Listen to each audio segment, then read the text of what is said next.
Welcome back to my channel. This is Kidomuju from KD Concept Researchers. Please kindly like and subscribe to our channel so that you can always get our videos while it drops. Data analysis using Microsoft Excel and SPSS statistics. Today, we are going to be looking at how to code a survey data into SPSS. So, firstly, what is a survey? Now, I have written here that a survey is a research method used to collect data and gather information from a sample of individuals or a population. It involves asking a series of questions, either in written or oral form, to gather responses and opinion on specific topics or issues. Survey can be conducted through various mediums, such as online questionnaire. Of course, it can also be offline questionnaires, as the case may be, telephone interviews, face-to-face interviews on paper-based form. Yeah, on paper-based form is basically what we're looking at this time, which is, let's say we have a hard copy of questionnaire distributed to a given group of persons, and then we have the opinions back. So basically, that is what a survey is. It is a research method that is used for data collection. Mind you that when it comes to data for research purposes, we have two kinds of data. We have the primary data and the secondary data. Now, for a survey, the data which you're collecting is the primary data because you are collecting it yourself. However, if you go to an organization, let's say somebody goes to the Central Bank of Nigeria website and gets quarterly GDP of Nigeria between 2010 to 2022. That is a secondary data, which can also be used for research purpose. But when you are designing and distributing a questionnaire or a survey, questionnaire is a tool in survey. We are coming to that. So the data obtained from a survey is a primary data. Now, moving on, what is a questionnaire? Because what we want to analyze this time now is a questionnaire, not the oral interview and face-to-face interaction. It would be nice for you to know that the data which we are to code into SPSS must have numerical equivalence. What do I mean by that? It must be quantitative data. It shouldn't be a qualitative data. So it should be something that we can quantify and count so that we can be able to get frequencies and percentage to that given question.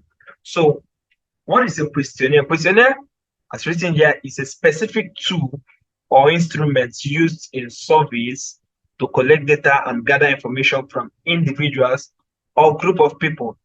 It is a structured set of questions designed to obtain specific information on a particular topic or research objective. Questionnaires can be in written or electronic formats. The electronic format is like, for example, what we have now, the Google form, which you could just design a Google form and then distribute a link. In this course, we would also learn how to design a Google form. It's very simple. You could just design it from your phone or PC. So the questions can be close-ended, where respondents choose from determined response options, or open-ended, allowing respondents to provide their own answer in their own words. Basically, the questionnaire, which is to be used to model this course tonight, I think has both open-ended and predetermined questions. So we'll learn how to code both in SPSS. Okay, now quickly I'm going to go over to, let me share the screen of the questionnaire which we're using tonight.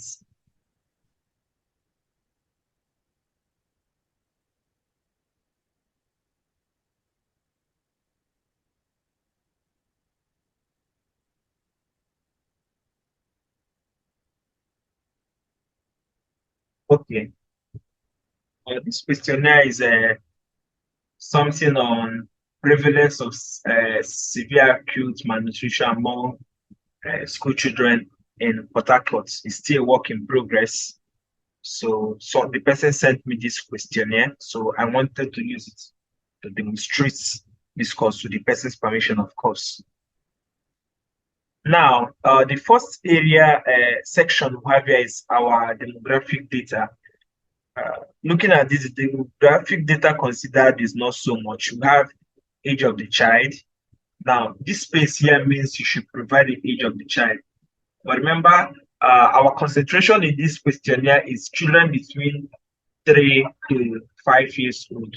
So I can even edit this by putting options. Let's say option A, 3 years. Then option B can be 4 years.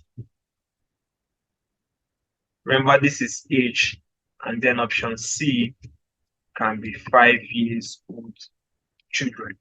Then we have their gender here, male or female. I would also like to put it as A and B. So A for male in no particular order, remember, and B for female. Okay, I think this demography is okay. Now, in this other section, we have section B on knowledge of malnutrition, where we have the Lackett scale. Lackett scale used here is 4 points Lackett scale. Pardon my pronunciation. I think they pronounce that as is it yes, something like this. Likert scale. Yeah, Likert scale. Yeah, something like this. So this is where you use a set of scale to predetermine the responses from respondents so that they won't go outside this constraint. Like we have this 4-point Likert scale here, from strongly disagree to strongly agree. Sometimes they use 5-point Likert scale. The only one missing here now is the undetermined, or the one they call neutral.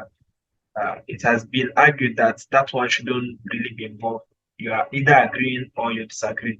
So we have a set of questions here which our respondents will have to respond to by ticking the one that best supports their opinion. Okay, now in SPSS, remember, for you to create variable names, you must start from your variable view. So the first variable I will want to add is my name. I'm going to split my screen into two so that I can see the items I'm to add. To split your screen, just hold your Windows key and press the arrow left or right. It's going to split your screen into two equal sizes. So the first one is A1. Then the label is going to be age of the child.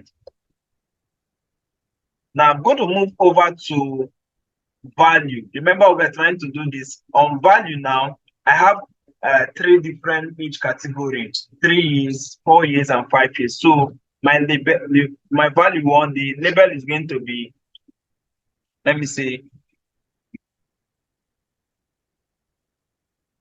3 years old. Enter. Now the second is 4 years old. And then the third category is 5 years old. I'm using text so that I don't confuse it with the numbers. Now, okay. And that is that. Remember that the variable type is numeric because we are going to be entering 1 for children who are 3 years old, 2 for children who are 4 years old, and 3 for children who are 5 years old. Then I'll come down again to A2. Now, A2 now is gender of the child, which is either male or female. So I've copied its gender of the child. Then under my value label, I'm going to say let 1 and label will be male. Remember, this is in no particular order. 1 can also be for female. Then 2 for female. And that is it. I'll okay. Then go to my A3. Now I need to code the third question. The third question is educational level of mother. Let me copy it and put it here in the label. So we'll have educational level of mother, and then we'll have different categories here. So I'll go to my values. I'll start with number 1, and that is for we said we will use number 1 for informal. That is people with informal education. Then number 2, we have primary, which is for primary school. Then 2, number 3, we have the secondary. And then number 4, we have tertiary. And we're also going to add number 5, others. There could be other educational relations which are not listed. So others. Okay. Then we'll go to the fourth one under section A, A4. And A4 represents occupation of mother. I'll copy it and place it here under the label. Now, I still need to go over to my values and add each of the category here. We have number 1 is unemployed. Second category is self-employed. Self-employed. And third one is employed. Fourth one, let's also add others. Okay. Now, by doing this now, I have been able to enter my questionnaire into SPSS for the first section, which is section A. If we come over to our data view, you see that we'll have A1, A2, A3, and A4. Now, we are going to continue again to the B section. So I will start with B1. Now, B1 is going to be the first question in my section B in the questionnaire, which I have here is, I am aware of the term malnutrition. I will copy it and paste it here. Now, we are now going to put in the value labels, which is going to be same for the rest of the section. So the first one is strongly disagree. I will use SD. Number 2 is disagree, D. Number 3 is agree, A. And number 4 is strongly agree. So have strongly disagree, disagree, agree, and strongly agree, which should be represented with 1, 2, 3, 4. This simply means, for instance, if a respondent picks any of this category, let's say the person disagree, I'm going to type 2 for that person, because in questionnaire analysis, we're always interested in frequencies of responses as well as the percentages of those frequencies. So I will okay this. Now, for my B2, I have I'm aware. It's a very long question, so I'm just going to copy the way it is from the file and paste here. Now, under my value, I'm just going to copy the same value that is in B1 by right-clicking on it. You see copy. Come down to this second one now and paste. That's all. We don't need to add the value again since we are using the same 4-point bracket scale. Now, I'll go to B3 and take the third question here. B has just 3 questions.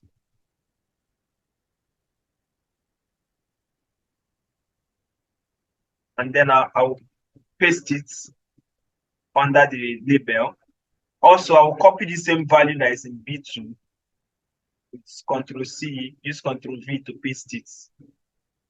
Now, this questionnaire is ready up to B.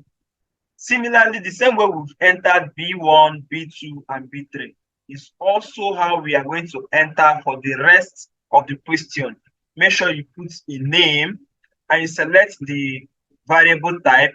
They're all numeric because we want to code this with numbers. And then you have to put your label. Very, very important. Every question has a label. The label is that particular question. So you copy it and put it there as a label. Then under value, remember in demography, the values are different. But from section B, where we have this 4-point Likert scale, the Likert scales are all equal, as you can see, from strongly disagree to agree. So this is how you are going to code for all of your questions in your questionnaire, depending on number of sections or number of questions you have.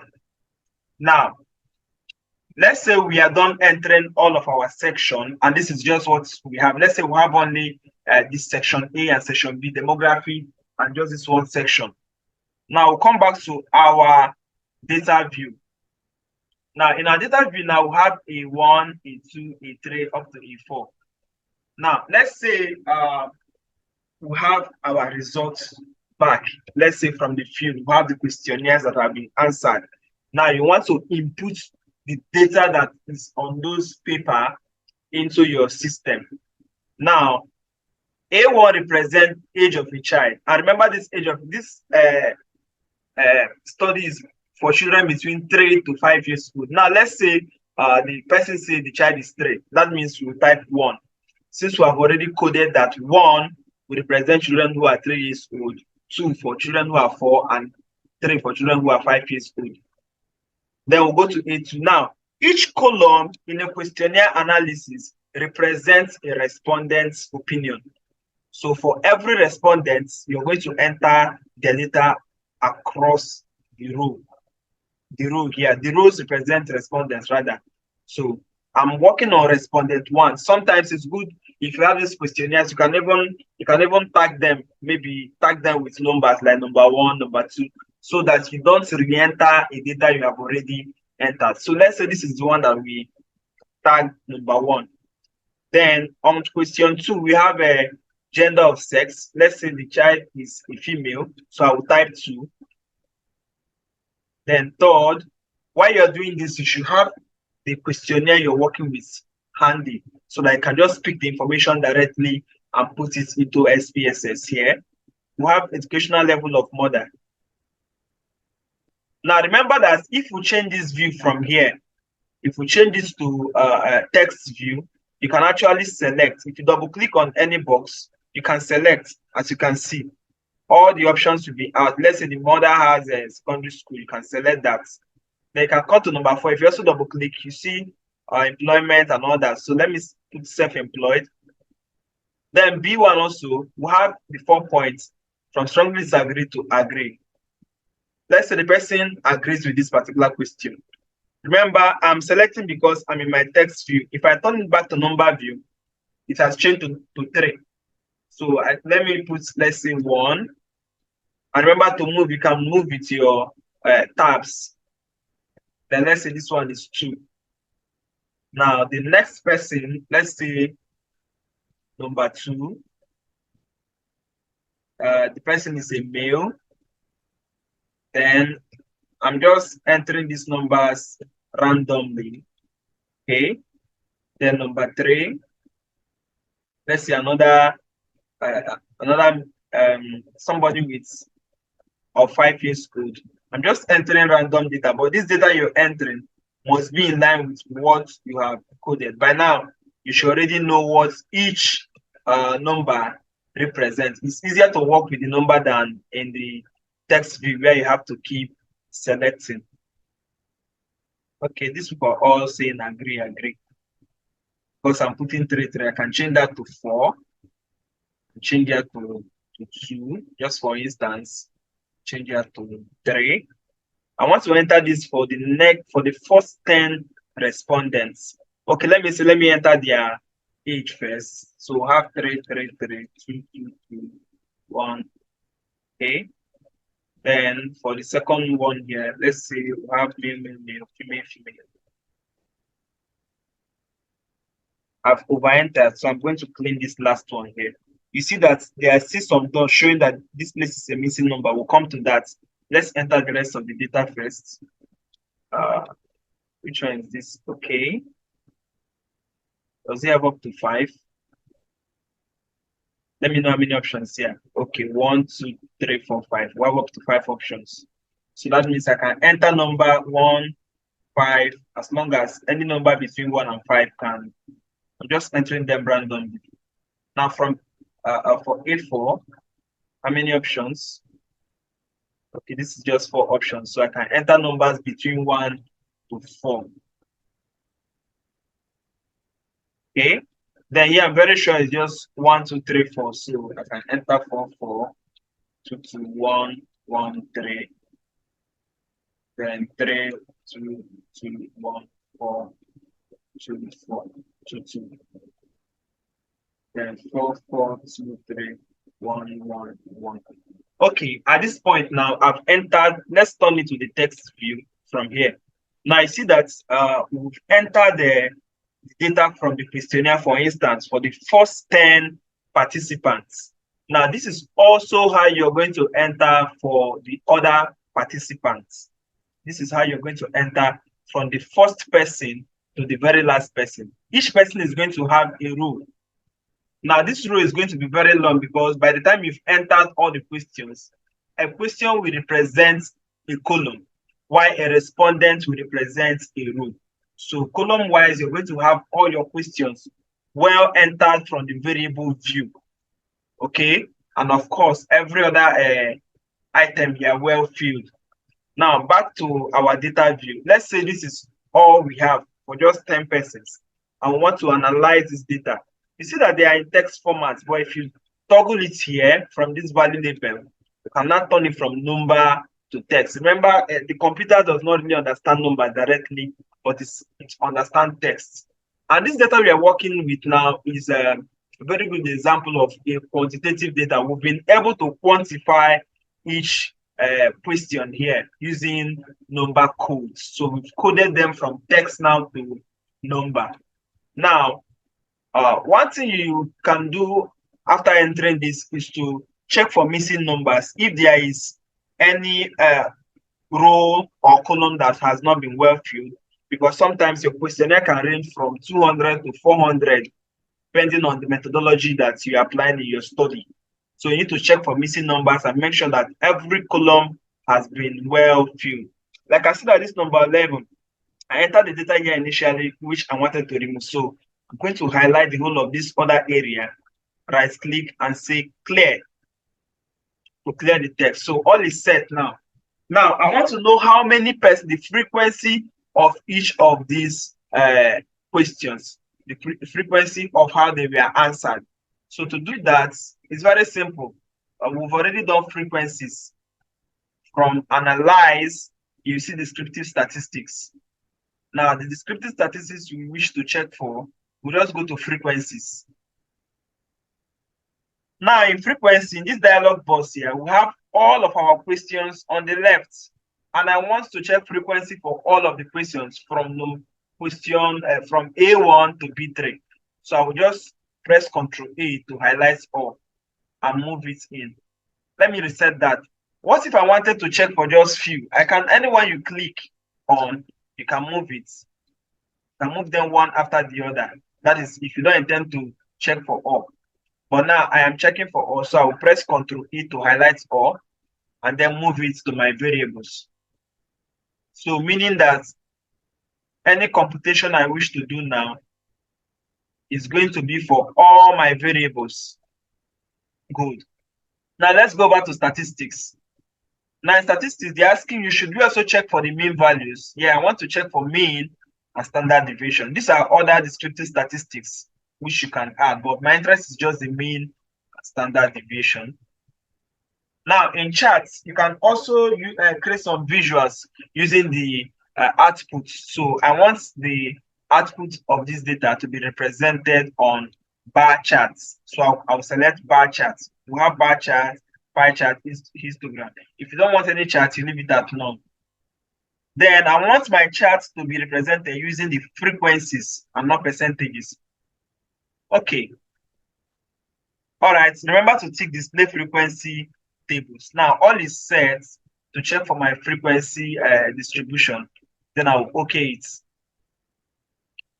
Now let's go over to our result view.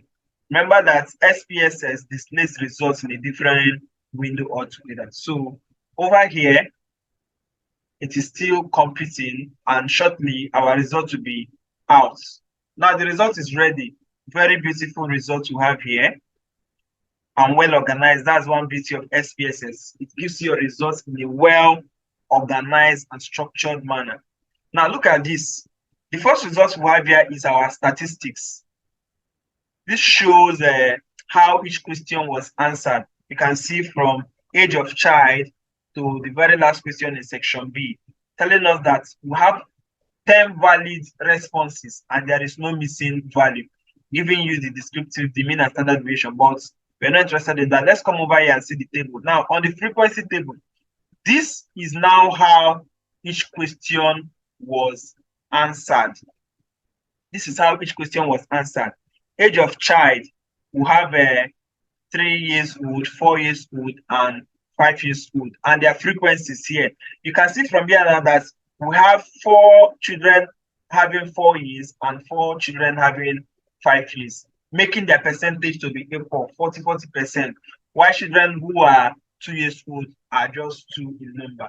So we have the percentage, valid percentage, and cumulative. Now, this valid percentage is just in case there was a missing number. If there was a missing number, SPSS will still add it before your total. But your valid percentage is going to be for only the columns with values. So that's why we have both percentage and valid percentage. But in practice, all you need from this data is just the frequency and the percentage. Now, going down, you see how every other question was answered. For gender, we have 6 male and 4 female, making up 10. Of course, that is like 60-40. Then under educational level, you see the different educational level from informal to primary to secondary to tertiary, even others, and how it was answered. Now, the frequency table tells you how the questionnaire was answered. And of course, you know, that goes a long way to tell you on the long run, the opinion of your respondents. Now, let's go back to the questions. We have the first question here in view.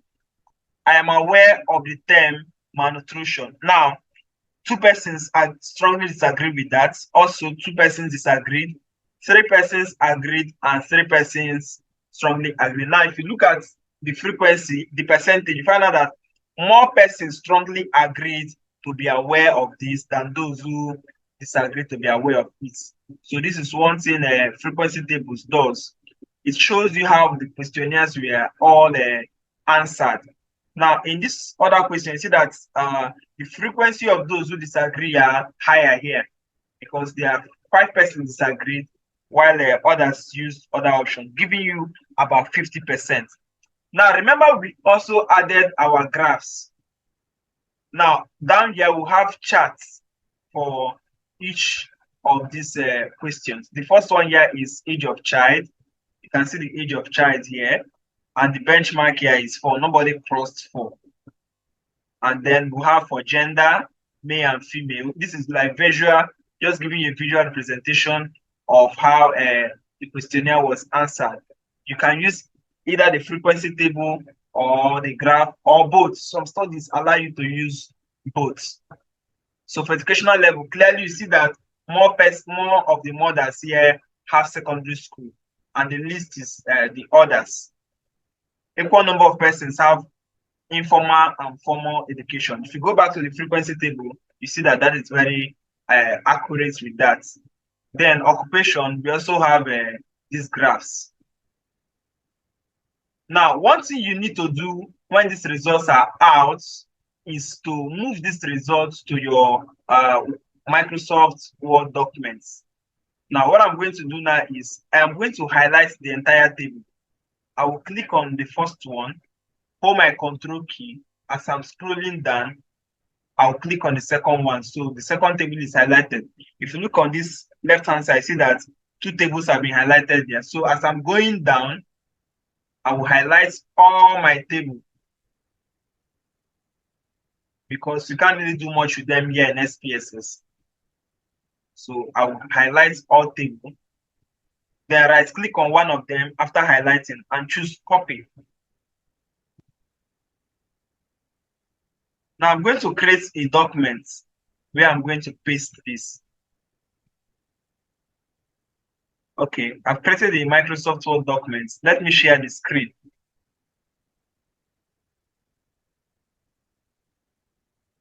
Okay, right here now, the information I've copied from SPSS, I'm going to right click here and choose paste.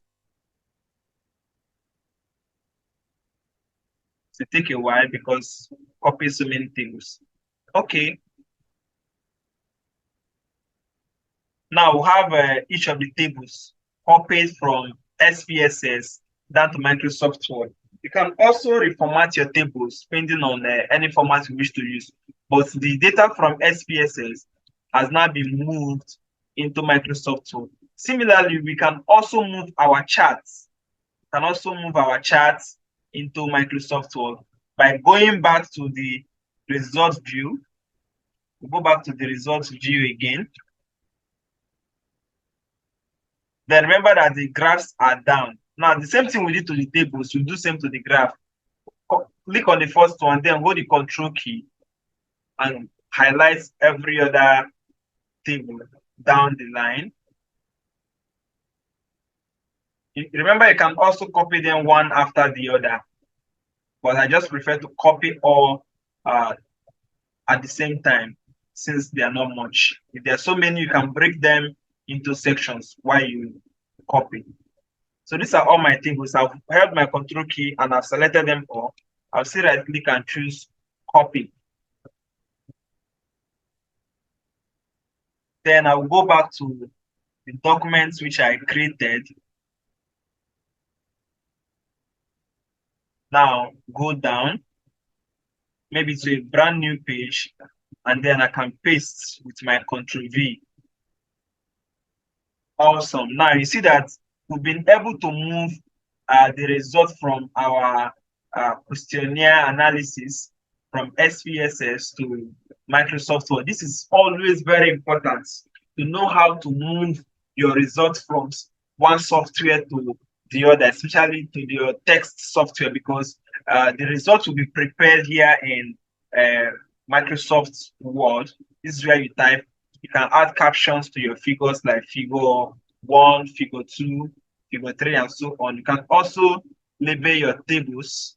Yes, luckily their names are all here, but you can add table 1, gender of child, table 2, all that to your tables. So basically, this is how to analyze data questionnaire, how to code your questionnaire, and how to also do the basic frequencies to get the frequencies of how the questionnaire was answered in SPSS.